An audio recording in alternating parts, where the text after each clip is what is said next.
বলিউডে একটি চমকপ্রদ গুঞ্জন শোনা যাচ্ছে শ্রদ্ধা কাপুর এবং চিত্রনাট্যকার রাহুল মোদি সম্পর্ক নিয়ে।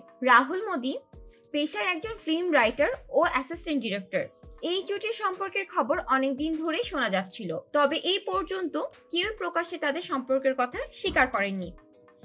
তাদের একসঙ্গে পার্টি, বিয়ের অনুষ্ঠানে নাচ এবং ঘুরতে যাওয়ার ছবি সামাজিক মিডিয়াতে শেয়ার হয়েছে, কিন্তু দুজনেই মুখে কিছু বলেননি। এখন ছবি শিকারীদের একটি ছবি ফাঁস হওয়ার পর পুরো বিষয়টি আরো আলোচিত হয়ে উঠেছে। সম্প্রতি রবিবার সন্ধ্যায় শ্রদ্ধা কাপুরের ফোন থেকে একটি মুহূর্ত ক্যাপচার করা হয়।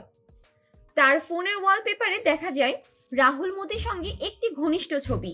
ছবিটি দেখে স্পষ্ট এটি তাদের প্রেমের সম্পর্কের আরো বড় প্রমাণ। শ্রদ্ধা যখন গাড়িতে উঠেছিলেন তখন মুঠোফোনটি হাতে থাকায় ওয়ালপেপারের ছবি ধরা পড়ে। গুঞ্জন চলছিল যে গত বছর থেকেই শ্রদ্ধা ও রাহুলের সম্পর্ক শুরু হয়েছে।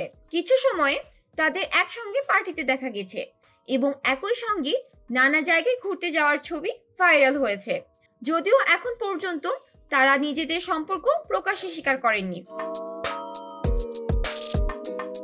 শ্রদ্ধা কাপুরের এই সম্পর্কের খবর এখন সোশ্যাল মিডিয়ায় ব্যাপক শোরগোল সৃষ্টি করেছে। ভক্তরা অধীর আগ্রহে অপেক্ষা করছেন কখন তারা নিজেদের সম্পর্কের ব্যাপারে আনুষ্ঠানিক ঘোষণা করবেন। জান্নাতুল ফেরদৌস, শোবিজ 24, ঢাকা।